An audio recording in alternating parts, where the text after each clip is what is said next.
नमस्कार, बहुत स्वागत है आप सभी का खबरों के सफर में। मैं हूं आपके साथ ज्योति यादव। हल्द्वानी में उत्तराखंड कांग्रेस की दिग्गज नेता स्वर्गीय इंदिरा हृदय के आज दूसरी पुण्यतिथि के मौके पर श्रद्धांजलि सभा का आयोजन किया गया, जिसमें उत्तराखंड के तमाम बड़े नेता मौजूद रहे, जिसमें मुख्य रूप से उत्तराखंड के पूर्व सीएम हरीश रावत, महाराष्ट्र के पूर्व राज्यपाल भगत सिंह कोश्यारी, कांग्रेस प्रदेश अध्यक्ष करण महाराज, नेता प्रतिपक्ष यशपाल आर्या समेत कांग्रेस और बीजेपी के तमाम बड़े नेता और बड़ी संख्या में हल्द्वानी की जनता मौजूद रही, जहां सभी ने स्वर्गीय इंदिरा हृदय को श्रद्धांजलि अर्पित करते हुए उनके द्वारा हल्द्वानी और पूरे उत्तराखंड राज्य के लिए किए गए कार्यों को याद किया गया।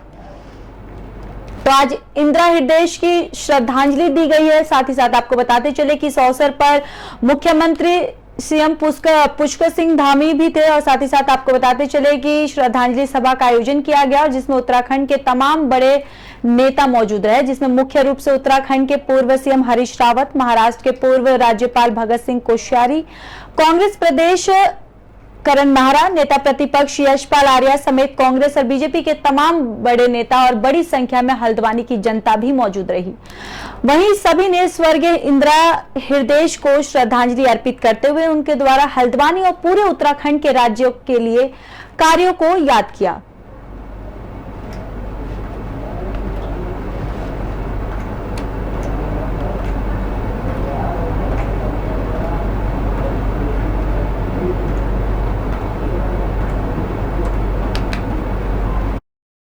के साथ बहुत संघर्षपूर्ण यादें रही। मिल करके संघर्ष किया। 2000 में मिल करके वो लीडर अपोजिशन थी, मैं पीसीसी प्रेसिडेंट था और एक विधायक थे। एक विधायक से सरकार बनाने तक की यात्रा में हम साथ साथ चले और उसके बाद के क्रम में 2012 से निरंतर हमने प्रचार अभियान साथ साथ चलाया और फिर सरकार में साथ रहे, काम किया। वो एक संपूर्ण व्यक्तित्व थी, एक समर्पित व्यक्तित्व थी और बड़ी दृढ़ व्यक्ति थी जो है। के साथ बहुत संघर्षपूर्ण यादें रही। चलिए बढ़ते अगली खबर की ओर। पुरोला से नाबालिग लड़की की ओर भगाने का प्रयास और समुदाय के विशेष पलायन का मामला प्रधानमंत्री के पास पहुंच गया है। दरअसल उत्तराखंड अल्पसंख्यक आयोग ने प्रधानमंत्री को पत्र लिखकर कहा कि कुछ लोग मामले को सांप्रदायिक रंग देकर 70 साल से उत्तरकाशी में रह रहे लोगों को निशाना बना रहे हैं।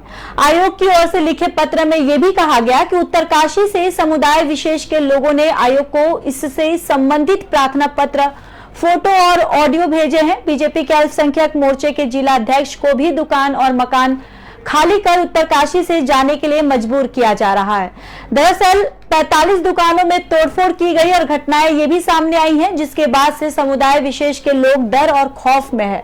वहीं आयोग के उपाध्यक्ष मजहर नईम नवाब ने कहा है कि दुख के साथ बताना पड़ रहा है कि हमारी स्थिति अपने समाज में भी दयनीय है और बीजेपी में भी। आयोग के उपाध्यक्ष ने कहा कि पुरोला से समुदाय विशेष के लोगों को पलायन करने से रोका जाए, उन्होंने सुरक्षा प्रदान की जाए और अपराध करने वालों को बख्शा ना जाए, लेकिन अपराध की आड़ में निर्दोषों के साथ अन्याय ना हो। सोशल मीडिया के माध्यम से गलत पोस्ट डालने वालों के खिलाफ भी सख्त कार्रवाई की जाए।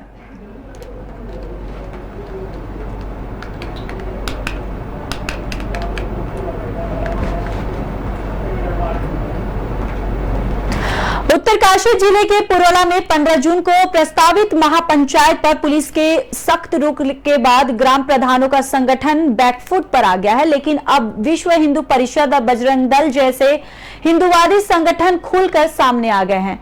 उन्होंने कहा कि हम लव जिहाद के खिलाफ पुरोला में महापंचायत करेंगे। इसे देखते हुए पुरोला नगर क्षेत्र में जिला प्रशासन ने आज 14 जून से लेकर 19 जून लागू कर दिए धारा 144। वहीं एसडीएम पुरोला देवनंद शर्मा ने इसकी जानकारी देते हुए बताया है कि धारा 144 का सख्ती से पालन होगा। स्थानीय प्रशासन ने मंगलवार को साफ कह दिया था कि ऐसी किसी गतिविधि की इजाजत कतई नहीं दी जाएगी। आवश्यकता पड़ी तो धारा 144 भी लगाई जा सकती है। तो पुरोला में आज से धारा 144 लागू कर दी गई है। 10-19 जिला प्रशासन ने कहा कि इसको सख्ती से पालन किया जाए। आपको बताते चले कि महापंचायत पर पुलिस के सख्त रुख के बाद ग्राम प्रधानों का संगठन अब बैकफुट पर आ गया है, लेकिन अब हिंदू परिषद और बजरंग दल जैसे हिंदूवादी संगठन खुलकर सामने आ गए। उन्होंने कहा कि हम लव जिहाद के खिलाफ पुरोला में महापंचायत करेंगे। इसे देखते हुए पुरोला नगर क्षेत्र में जिला प्रशासन ने आज 14 जून से लेकर 19 जून तक 144 धारा लागू कर दी गई है। वहीं एसडीएम पुरोला देवनाथ शर्मा ने इसकी जानकारी देते हुए बताया कि धारा 144 को सख्ती से पालन किया जाए और स्थानीय प्रशासन ने मंगलवार को साफ कह दिया था कि ऐसी किसी गतिविधि की इजाजत कतई नहीं दी जाएगी।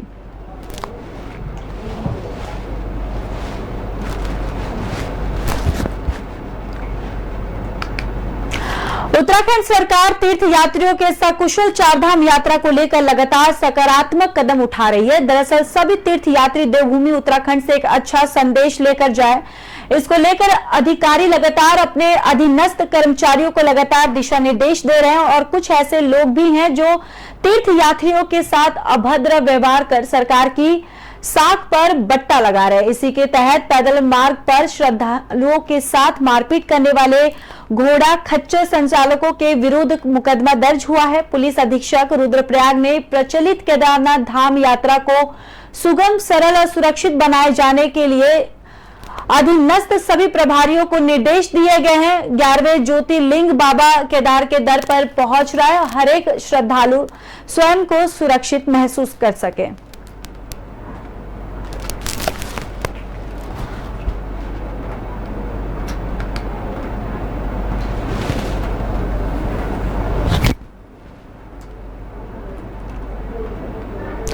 उत्तरकाशी जिले के पुरोला क्षेत्र में हुए नाबालिग के अपहरण के प्रयास का मामला अब तूल पकड़ता जा रहा है और ऐसे में 15 जून को क्षेत्रवासियों ने महापंचायत की घोषणा की है, जिसको लेकर पुलिस प्रशासन भी अलर्ट मोड पर नजर आ रही है। 15 जून को होने वाली महापंचायत को लेकर आईजी गढ़वाल KS न्यायालय ने कहा कि इस संबंध में संबंधित जिले के जिलाधिकारी को निर्देशित किया गया है और साथ ही पुलिस को अलर्ट रहने का भी निर्देश दिया गया है। दरअसल आईजी गढ़वाल ने कहा कि देखा जा रहा है कि सोशल मीडिया पर लगातार भ्रामक खबरें फैलाई जा रही हैं और ऐसा लग रहा है कि सोशल मीडिया पर महापंचायत होने वाली है, जिसको लेकर आईजी गढ़वाल ने कहा कि ग्राउंड जीरो पर माहौल शांत बना हुआ है और आपसी सौहार्द का माहौल नजर आ रहा है। तो महापंचायत को लेकर पुलिस प्रशासन अलर्ट हो गया। 15 जून को महापंचायत स्थानीय लोग करेंगे। उसी को लेकर बताते चले कि पुलिस प्रशासन भी अलर्ट मोड पर नजर आ रहा है। 15 जून को होने वाली महापंचायत को लेकर आईजी गढ़वाल KS न्यायालय ने कहा कि संबंध में संबंधित जिले के जिलाधिकारी को निर्देशित किया गया है और साथ ही पुलिस को अलर्ट रहने का भी निर्देश दिया गया है। आईजी गढ़वाल ने कहा कि देखा जा रहा है कि सोशल मीडिया पर लगातार भ्रामक खबरें फैलाई जा रही हैं और ऐसा लग रहा है कि सोशल मीडिया पर महापंचायत होने वाली है, जिसको लेकर आईजी गढ़वाल ने कहा कि ग्राउंड जीरो पर माहौल शांत बना हुआ है और आपसी सौहार्द का माहौल नजर आ रहा है।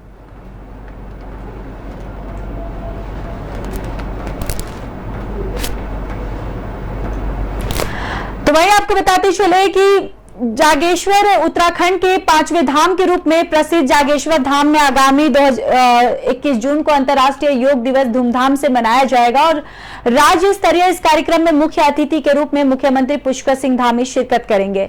वहीं 21 जून को अंतर्राष्ट्रीय योग दिवस पर अल्मोड़ा में मुख्य रूप से जागेश्वर और कटरामल सूर्य मंदिर में बड़े स्तर पर कार्यक्रम होंगे। सीडीओ अंशुल सिंह ने प्रेस वार्ता में यह जानकारी देते हुए बताया कि योग दिवस के माध्यम से मानस खंड के तहत जागेश्वर और कटरामल में पर्यटन को बढ़ावा मिल सके, इसके लिए इस कार्यक्रम को भव्य रूप देने की तैयारी भी की जा रही है।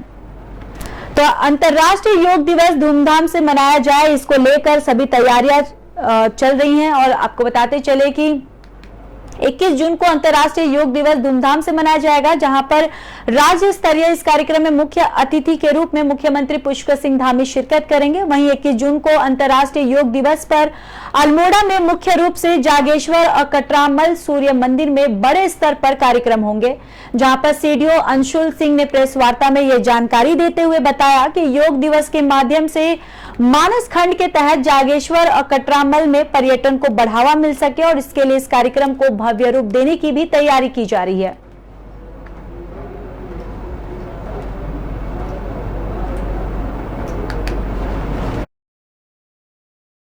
सिंह धामी जी हमारी वो उसके चीफ गेस्ट रहेंगे। अध्यक्षता जैसे आपको पता है माननीय विधायक करते हैं। साथ ही साथ हम कटारमल में भी स्टेट लेवल प्रोग्राम करा रहे हैं, तो 2 जगह प्रोग्राम होगा।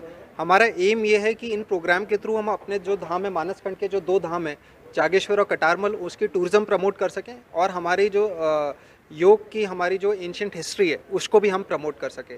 मैं आशा करता हूँ ये प्रोग्राम बहुत ही भव्य होगा, इसको हम अच्छे से प्रमोट कर पाएंगे और इसकी जो हमारे वैल्यूज़ हैं, जो हमारी योग की वैल्यूज़ हैं, जो हमारी जागेश्वर धाम की जो आस्था है, वो शहर देश और विदेश के कोने कोने तक जाए।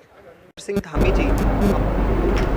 तो वहीं भारतीय जनता पार्टी के महाजन संपर्क अभियान कार्यक्रम संपर्क से समर्थन के तहत प्रदेश के कैबिनेट मंत्री गणेश जोशी ने मसूरी मंडल में विशिष्ट व्यक्तियों से संपर्क किया है और प्रधानमंत्री नरेंद्र मोदी के नेतृत्व में केंद्र सरकार के 9 वर्ष का कार्यकाल पूरा होने पर 2024 के लिए उनका समर्थन मांगा।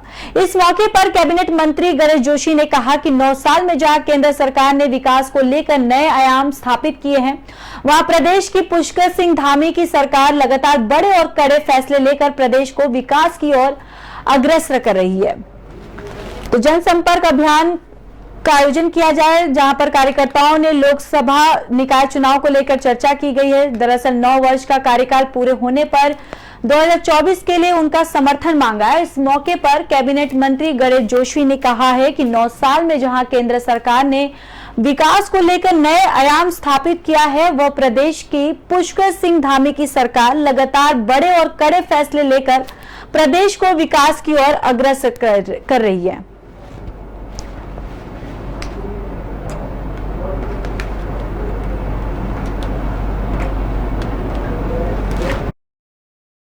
को 9 साल हुए और 9 साल के अंदर मोदी जी के नेतृत्व में देश ने बहुत तरक्की की है। आज भारत विश्व की 5वीं सबसे बड़ी अर्थव्यवस्था है। आज भारत विश्व की 4थी सबसे बड़ी सैनिक ताकत है। जहां पहले हम विदेशों से खाद्यान्न का आयात करते थे, आज 100 से अधिक देशों को आयात की जगह निर्यात हम कर रहे हैं। इसी प्रकार जहां विदेशों से हम हथियार लिया करते थे, 70 से अधिक देशों को हथियार देने का काम हम कर रहे हैं। कोविड काल के अंदर जहां देश में 2 अरब 25 करोड़ लोगों को टीका लगाने का काम इस सरकार ने किया, वहीं 70 से अधिक देशों को फ्री टीका भी जो है भारत ने दिया। और रिकॉर्ड समय में, अगर आपको ध्यान होगा, पोलियो का टीका बनाने में भारत को 40 साल लगे थे। रिकॉर्ड 9 महीने के अंदर हमारे वैज्ञानिकों ने मोदी जी के नेतृत्व में। फिलहाल के लिए इस बुलेटिन में मेरे साथ बस इतना ही। मुझे दीजिए इजाजत। नमस्कार।